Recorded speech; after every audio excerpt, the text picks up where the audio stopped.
आम बचे पार्लुनी राक्षस खाईदेला राक्षस माँ को खाइला भाई कहला मो दीदी को भी खाईदेला कौन न्याय दिंतु ना मुझे मारिदेवी जेल पछे जी कि मारिदेवी मो भौणी प्रतिशोध मुझे नहीं कांदुला गोटे पिला कौन कर आम राग से टाइम कौन आसो कि मुंड को हतार कि बड़ भौणी तो हरईदेलु बड़ भाईटा को भी कौन ये करूँ देखिए कौन हो जहाँ हम।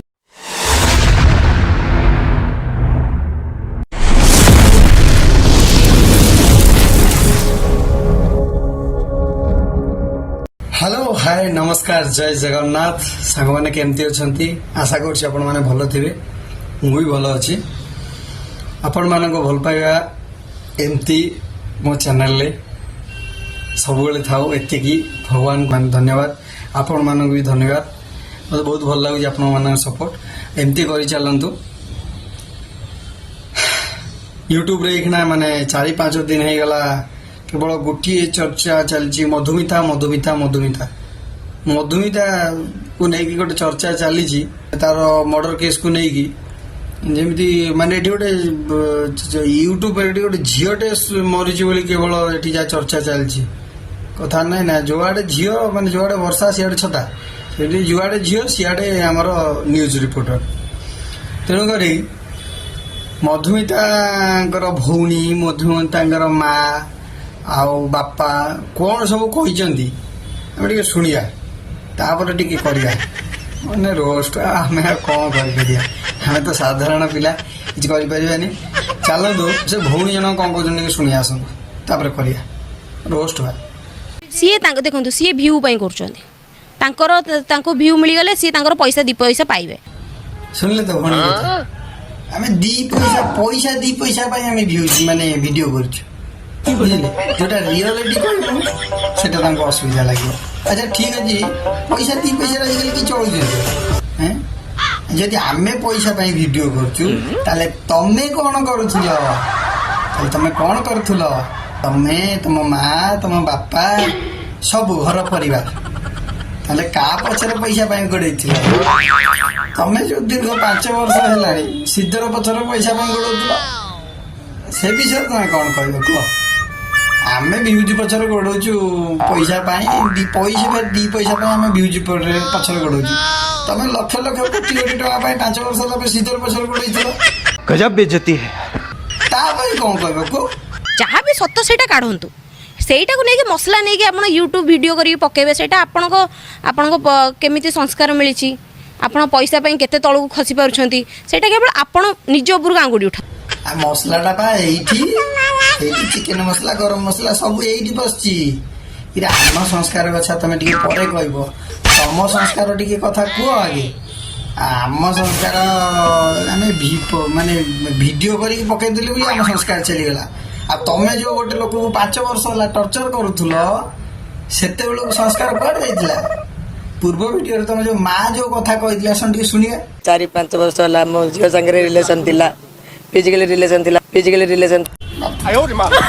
खाली कौन हो पारुनी अच्छा ये जो तुम माँ जो बाइकटा देती जो सिद्धर सहित फिजिकल रिलेसन साधारण एने तेने रिलेसन खाली रिलेसन नुह फिजिकल से तुम संस्कार कुआड़े हाँ ये संस्कार आम संस्कार कथा कह गोटे झील मरीगला से देखुना कि आपको भ्यू दरकार पैसा दरकार से कौन कर किए कहला देखुन बोली किए कहला देखुन बोली अरे आम देखुचु बोली वीडियोटा कर पकईचु आम तुम तुम भौणी मर जाए आमको देखा कि तुमको बहुत भल देखा तुम माँ से कौन से मुंड स्ट्रेटनिंग कर वीडियो कर बाइट दौरान मीडिया आगे बाल पूरा स्ट्रेटनिंग कर जो बाइट दौरान सेटा तुम कले बाइट देले ठीक बात तो सही है जदि आम कौट गोटे 2टा वीडियो कर पकईदेलु ताल से भूल कथाटा कौन कहनी निज गांडी भाड़ी को परू कह धुआ धुआ यही कथा आम कथा गुड़ाक तो जहाँ बाध्य कहीं आम सत कथा गुड़ा कही दूसरे ना से बाध्य आम मिछ कथा कही तुम टे आमको सपोर्ट कर आज जदि आम कथाटा बाध्य ये बाध्य जो कथाटा तुम सब 5 वर्ष लुचे रखी ओडावासी गुड़ा जाना बाहर तुम से लुचे रख ये कथाटा जो आमर माने ବାହାରକୁ ବାହାରିବା ଆଉ ସବୁ ସତ କଥା ପର୍ଦ୍ଦାଫାଶ ହେବା ଭିତରେ ଏ ଯୋଉ ଆମର ବେମୋକୋଷ ସାର୍ ଆମର କଥାଟାକୁ ବାହାର କରିଛନ୍ତି, ତାଙ୍କୁ ଅଶେଷ ଅଶେଷ ଧନ୍ୟବାଦ ଦେବା ଦରକାର। ସେ କଥାଟାକୁ ଯୋଉ ବାହାର କରିଛନ୍ତି ସେଥିପାଇଁ ସେ କ'ଣ କହୁଛନ୍ତି ସାର୍ ମୁହଁ ଟିକେ ଶୁଣିବା ଆସନ୍ତୁ। ଆଉ ଯେଉଁମାନେ ସବୁ କହୁଛନ୍ତି ଯେ ମଧୁମିତା ଜାଣିନଥିଲେ ସେ ବିବାହିତ ବୋଲି, ସେଇମାନଙ୍କୁ ମୁଁ କହିବାକୁ ଚାହୁଁଛି ତାଙ୍କର ଫୋନ୍ର କଲ୍ ହିଷ୍ଟ୍ରି ଚେକ୍ କରାଯାଉ। 5 ବର୍ଷ ପୂର୍ବରୁ, ଯେଉଁ 5-6 ବର୍ଷ ପୂର୍ବରୁ ତାଙ୍କ ସ୍ତ୍ରୀଙ୍କୁ ସେ ଟେଲିଫୋନ୍ କରିଛନ୍ତି ନା ନାହିଁ, କଥା ହେଇଛନ୍ତି ନା ନାହିଁ। ବେମୋକୋଷ ସାର୍ଙ୍କ କଥା ଶୁଣିଲା ପରେ ଏ ମା ଆଉ ଝିଅଙ୍କର ପାଟିରେ ପୁରା ତାଲା, ସେ ସେଇଥିପାଇଁ କଥାଟାକୁ ମାନେ ଚାପି ଦେବାକୁ ଚାହୁଁଛି। ତା ମୁଣ୍ଡ ତ ଗୋଲ, ଆଉ କରିବେ କ'ଣ ଜାଣିପାରୁନାହାନ୍ତି। ଯୋଉ ଇଲେକ୍ଟ୍ରିକ୍ ବିଲ୍ ନେଇ କହିଥିଲେ ଆସନ୍ତୁ ଶୁଣିବା। ତାଙ୍କର ଯେଉଁ ଇଲେକ୍ଟ୍ରି ବିଲ୍ ଘରର ସେଇଟା କାହା ଫୋନ୍ ପେରୁ ଯାଉଥିଲା ଟିକେ ଭେରିଫାଏ କରିକି ଦେଖନ୍ତୁ।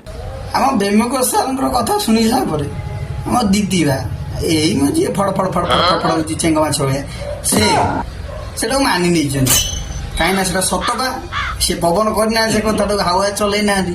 ସେ କଥାଟା ସତ, ସେ ଯାହା ଶୁଣିଛନ୍ତି ଯାହା ବି ଭାଇରାଲ କରିଛନ୍ତି କଥାଟାକୁ ସେଟା ସତ, ସେଇଥିପାଇଁ ସେ ସେଟା ମାନି ନେଇଛନ୍ତି। କ'ଣ କହୁଛନ୍ତି ତା ମୁହଁ ଟିକେ ଶୁଣି ଆସନ୍ତୁ। ଆପଣ ଯୋଉ କଥା କହିଲେ, ଯଦି ଅସୁବିଧା ଥିବ ଇଲେକ୍ଟ୍ରିକ ବିଲ୍ ଆମର ଦେଇ ପାରିନଥିବେ, ମୋ ଦିଦି ଆମେ ମଣ୍ଟୁ ଭାଇକୁ ତ ଡାଇରେକ୍ଟ କହିନଥିବୁ, ଆମେ ଚିନ୍ଦି ଦିଦି କହିଥିବୁ କି ଆଉ ଇଲେକ୍ଟ୍ରିକ ବିଲ୍ ଟା କି କ'ଣ କହିଥିଲେ ସେ ମଣ୍ଟୁ ଭାଇଠୁ ଆଣିକି ଦେଇଥିବ, ଆମେ ତ ମନା କରୁନୁ ନା। ନା ତମେ ମନା କରିବ କେମିତି? ଏଠି ମନା କରିଥାନ୍ତ ଯଦି ଗୋଟେ ପ୍ରମାଣ ନଥାନ୍ତା। ପ୍ରମାଣଟା ବା ଏଠି ଆଖି ସାମ୍ନାରେ ଯେ କହିସାରିଲେଣି 6 ମାସ ହେଲା, ଏଇ ଯୋଉ ଷ୍ଟେଟମେଣ୍ଟଟା ଦେଖ ଫୋନ ପେ ର, ବୁଝିପାରିଲ? ପ୍ରମାଣଟା ଏଠି ଫୋନ ପେ ରେ ରହିଯାଏ, ସେଇଥିପାଇଁ ତମେ ସତ ମାନିବାକୁ ବାଧ୍ୟ, ନହେଲେ କ'ଣ ତମେ ମାନିଥାନ୍ତ? ଚାଲନ୍ତୁ ଆଉ ଟିକେ ଆମ ସେ ଭଉଣୀଙ୍କ ମୁହଁରେ ଶୁଣିବା। ମଧୁମିତାର ଭଉଣୀ କ'ଣ କହୁଛି, ଭଉଣୀ ତାର ମା କ'ଣ କହୁଛି, ସେ କଥାଟା ଶୁଣି ସାରିଲା ପରେ ଆମେ ତା ଉପରେ ଆଲୋଚନା କରିବା। ଆସନ୍ତୁ ଆগে ଫାଷ୍ଟ ଭଉଣୀ କଥା ଟିକେ ଶୁଣିବା। ଆମ ଘର ସେଇ ଟାଇମରେ ସେତିକି ଷ୍ଟେବଲ ନଥିଲା, ଆମେ ମାନୁଛୁ, ଆମେ କୋଉଠି ବି ଡିନେ କରିନୁ। ମୁଁ ସବୁ ଆସବାବପତ୍ର ଜିନିଷପତ୍ର ମୋର ସୁନା 10-12 ଭରି ସୁନା, 3-4 ଲକ୍ଷ ଟଙ୍କା ଡିମାଣ୍ଡ, ଆଉ ଏ ସବୁ ଜିନିଷପତ୍ର ଦେଇଛି। ନା ଶୁଣିଲେ ତ ଆମର ଦିଦି ଗୋଟେ କଥା କହିଲେ, ଆଉ ଗୋଟେ ଛଡ଼ା ପାଟି ତ ଖରାପ ଅଛି, ମାନେ ତା ମା ଆଉ ଗୋଟେ କଥା କହିଲେ, ମାନେ ଝିଅ ମା ଯେତେବେଳେ ତମେ କଥାଟାକୁ କହିଲ 2 ଜଣ ସେ କଥା ହେଇକି ବାଇଟ୍ ଦେଇଥାନ୍ତ। ସିଏ କ'ଣ ଜାଣିଛନ୍ତି ବାଇଟ୍ ବାଲା ରିପୋର୍ଟର ଯାଇକି ପହଞ୍ଚିଯିବେ? ସିଏ ଜାଣିନାହାନ୍ତି, ନହେଲେ ତା ପୂର୍ବ ରାତିରେ ଟିକେ ଡିସ୍କସନ୍ କରିଦେଇଥାନ୍ତି, ସ୍କ୍ରିପ୍ଟ ଘୋଷିଲା ଭଳିଆ 2 ଜଣ ଯାକ ଟିକେ ପଢ଼ାପଢ଼ି କରି ବୁଝିବା କରିଦେଇଥାନ୍ତି। ସେ କ'ଣ ଜାଣିଛନ୍ତି ଇଏ ଗୋଟେ ରିପୋର୍ଟ ଦେବେ, ଇଏ ଗୋଟେ କଥା କହିବେ ବୋଲି? 5 ବର୍ଷ ପୂର୍ବରୁ ଇଲେକ୍ଟ୍ରିସିଟି 1 ଟଙ୍କା ବିଲ୍ ଦେବା ଲାଗି ପଇସା ନଥିଲା। 5 ବର୍ଷ ପୂର୍ବରୁ ଟିକେ ଶୁଣୁଥାନ୍ତୁ କଥା, ଏତେ ପଇସା ହେଇଗଲା, ଆମ 10-12 ବର୍ଷ ଭରିର ସୁନା ଗହଣା ପଇସା ଏତେ ଗୁଡ଼େ ଦେଇଛ, ମାନେ 15 ଲକ୍ଷ ଟଙ୍କା ଦେଇଛ, ମାନେ 15 ଲକ୍ଷ 20 ଲକ୍ଷ ଟଙ୍କା ତମେ ଜିନିଷ ଦେଇଛ। କୋଉଠୁ ଆଇଲା ସେ ପଇସା? କୋଉଠୁ ଆଇଲା? ତାହେଲେ ମତେ ଯାହା ଲାଗୁଛି ସେ अरे कहना क्या चाहते हो? ଅବଶ୍ୟ କୋଉଠୁ ଆଇଲା ଯେ ଇଲେକ୍ଟ୍ରିସିଟି ବିଲ୍ ପେମେଣ୍ଟ କରିବାକୁ ପଇସା ପାଉନଥିଲା, ସେ କୋଉଠୁ ଆଣିଲା? 5 ବର୍ଷ ଭିତରେ କ'ଣ କରି ପକେଇଲେ? 10-12 ଲକ୍ଷ ଟଙ୍କା ଜିନିଷ ଦେଇଛ, ଜିନିଷ ପତ୍ର ସବୁ ଦେଇଛ, କୋଉଠୁ ଆଣିଲା? କୋଉଠୁ ଆସିଲା ସେ ପଇସା? ଆଉ ଗୋଟେ କଥା ଜାଣିଲେ ଆଶ୍ଚର୍ଯ୍ୟ ହେବେ, ଇଏ କହୁଛନ୍ତି ଆମେ ତାଙ୍କୁ ପଇସା ଦେଇଛୁ ବୋଲି, କହୁଛନ୍ତି ନା ନାହିଁ? ଆପଣ ଦେଖନ୍ତୁ ଫେବୃଆରୀ ମାସରେ 2024 ମସିହା ଫେବୃଆରୀ ମାସ 24 ତାରିଖ ଦିନ ଷ୍ଟେଟ୍ ବ୍ୟାଙ୍କରୁ 7 ଲକ୍ଷ ଟଙ୍କା ଇଏ ଲୋନ୍ କରିଛନ୍ତି ତାଙ୍କର ସ୍ୱାମୀ ବାହାଘର ପାଇଁ। ଶୁଣିଲେ ତ, ଏଇଥିରୁ ସବୁ କଥା ସତ ଜଣା ପଡୁଛି କି ପୁଅ ଠାରୁ ପଟେଇ ପାଟେଇକି ପଇସା ନେଇ ତାକୁ ଜିନିଷ ଦେଇ ଫେର ଏଥିରେ କହୁଛନ୍ତି କ'ଣ ନା ଆମେ ଦେଇଛୁ ବୋଲି ଜିନିଷ ପତ୍ର, ବୁଝିପାରୁଛନ୍ତି? ଆଉ ଟିକେ ଆଗକୁ ଆସନ୍ତୁ ଶୁଣିବା କ'ଣ କହୁଛନ୍ତି। 2 ଦିନ ପରେ ଫେରିଲେ? ନା ସକାଳୁ ତାକୁ ମୁଁ ଫୋନ କରିକି କହିଛି ଯେ ହଁ ମୁଁ ପହଞ୍ଚୁଛି ବୋଲି, ତାକୁ ଆଗରୁ ବି ମୁଁ କହିଛି ଯେ ମୁଁ ଏଇ ଡେଟ୍ରେ ପହଞ୍ଚିବି ବୋଲି। ଷ୍ଟେସନ ସାମ୍ନାରେ ଗୋଟେ ଦୋକାନ ଥିଲା, ସେଇ ଦୋକାନରେ ମୁଁ ଅପେକ୍ଷା କରିଥିଲି। ସେ ଦୋକାନ ବାଲା ମତେ ପଚାରିଲା ଭାଇ କାହିଁ ଅପେକ୍ଷା କରିଛ, ମୁଁ ମୋ ସ୍ତ୍ରୀ ଆସିବ କି ସେଇଥିପାଇଁ ଅପେକ୍ଷା କରିଛି। ତାପରେ ଲେଟ୍ ଯେତେବେଳେ ସେ କହିଲା କି ମୋର ଲେଟ୍ ହବ, ତ ମୁଁ କ୍ୟାବ୍ କରିକି ସେଇଠୁ ଆସିଲି। ଆସିଲା ପରେ ମୁଁ ଏଇ ସେ ଲକ୍ କରିକି ଯାଇଥିଲା ଘର, ମୁଁ ବାହାରେ ବସିଥିଲି, ସେ ଆସିଲା, ଆସିକି ହକ୍ କଲା। ଶୁଣିଲେ ତ ଆମ ଶ୍ରୀଧର ଭାଇଙ୍କ କଥା, ଶୁଣିଲେ ତ? ସେ ଏତେ ଭଲ ପାଉଥିଲେ, ସବୁ କିଛି କରୁଥିଲେ, ସେ ବାହାରେ କାମ କରୁଛନ୍ତି 4 ମାସ ହେଲା, 4 ମାସ ପରେ ଆସିଛନ୍ତି ଘରକୁ ଦେଖା କରିବା ଲାଗି।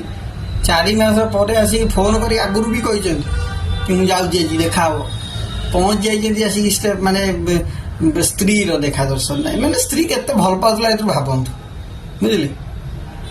ତାପରେ ଘରକୁ ଗଲା, ଘରେ ଲକ୍, କାହିଁକି ଲୋକ ପଡିଛି ଯାଇଛି ସ୍ତ୍ରୀକୁ ଅପେକ୍ଷା କଲେ କଣ ସ୍ତ୍ରୀ ତ ତାର ଯାଇକି ବାର୍ଥଡେ ପାର୍ଟି ସେଲିବ୍ରେଟ କରୁଛି ଆଉ ଏଇଥିରୁ କେତେ ଭଲ ପାଇବା ଜାଣନ୍ତୁ 4 ମାସ ପରେ ତା ସ୍ୱାମୀ ଫେରିଛି ତାକୁ ଇମ୍ପୋର୍ଟାନ୍ସ ନ ଦେଇ କାହିଁକି ବାର୍ଥଡେ ପାର୍ଟି ସିଏ ଲୋକ ହଜାର କଥା କହିବେ ଲୋକଙ୍କ କଥା କିଏ ଖାତିର କରୁଛି ଲୋକଙ୍କ କାମ ହେଲା କହିବା ଏଇ ଯେଉଁ ଲୋକମାନଙ୍କର ଇଆଡ଼ୁ ସିଆଡ଼ୁ କଥାବାର୍ତ୍ତା ସେଇଟା ଆମ ଘରେ ବି କେହି ଖାତିର କରୁନାହାନ୍ତି ତାଙ୍କର ମୁହଁ ସେ କହିବେ ଆମ କେହି କିଛି ମାନେ ଟଙ୍କା ଘରେ ବି ଫରକ ପଡ଼ୁନି ଯେତେବେଳେ ସିଏ ଏଇ ସିଚୁଏସନରେ ରହିବେ ଯେତେବେଳେ ତାଙ୍କର ଗୋଟେ କିଏ ଝିଅ ହଜିବ କି କିଛି ଭଗବାନ ନ କରନ୍ତୁ କିନ୍ତୁ ଯେତେବେଳେ ସିଏ ନିଜେ ଏଇ ପରିସ୍ଥିତିରେ ରହିବେ ସେମାନେ ଜାଣିପାରିବେ କ'ଣ ବିତୁଛି ମା ଉପରେ କ'ଣ ବିତୁଛି ବାପା ଉପରେ କ'ଣ ବିତୁଛି ଭଉଣୀ ଉପରେ କ'ଣ ବିତୁଛି ଭାଇ ଉପରେ କ'ଣ ବିତୁଛି ସେମାନେ ଜାଣିନାହାନ୍ତି ନା ସେମାନେ ଏବେ ମଜା ନେଉଛନ୍ତି ଜିନିଷଟାକୁ ଦେଖିକି ଦିଦି ଆମେ ମଜା ନେଇନୁ ମଜା ନହେଲା କହୁଛ ତମେ ତମ ପରିବାର ତମ ଭଉଣୀ ତମ ଭାଇ ଇନକ୍ଲୁଡିଂ ତମ ଫାଦର ଆଣ୍ଡ ମଦର ସବୁ ତମେ 5 ବର୍ଷ କାଳ ସିରିୟଲ ମଜା ନେଇଛ ମଜା ଆମେ କଣ ନେଇଛୁ ମଜା ନିହାତି ଆମେ ଜାଣିନୁ समझ रहे हो आप समझ रहे हो ଛାଡ଼ନ୍ତୁ ସୋ ଗାଇସ୍ ଯଦି ଆମ ଭିଡ଼ିଓ ଭଲ ଲାଗିଥିବ ଆମେ ତ ପବନ କରିନୁ ଯଦି ଯାହା ଆମର ବାଇଟ୍ କ୍ଲିପ୍ ସବୁ ଯୋଡ଼ିକି ଆମେ ଗୋଟେ ଭିଡ଼ିଓ ବନେଇଛୁ ଯଦି ଆପଣଙ୍କୁ ଭଲ ଲାଗିଥିବ ତାହେଲେ ଲାଇକ୍ ସେୟାର ଆଣ୍ଡ ସବସ୍କ୍ରାଇବ୍ କରି ଆମ ଚ୍ୟାନେଲକୁ ମୋତେ ସପୋର୍ଟ କରନ୍ତୁ ରହିଲି ଜୟ ଜଗନ୍ନାଥ।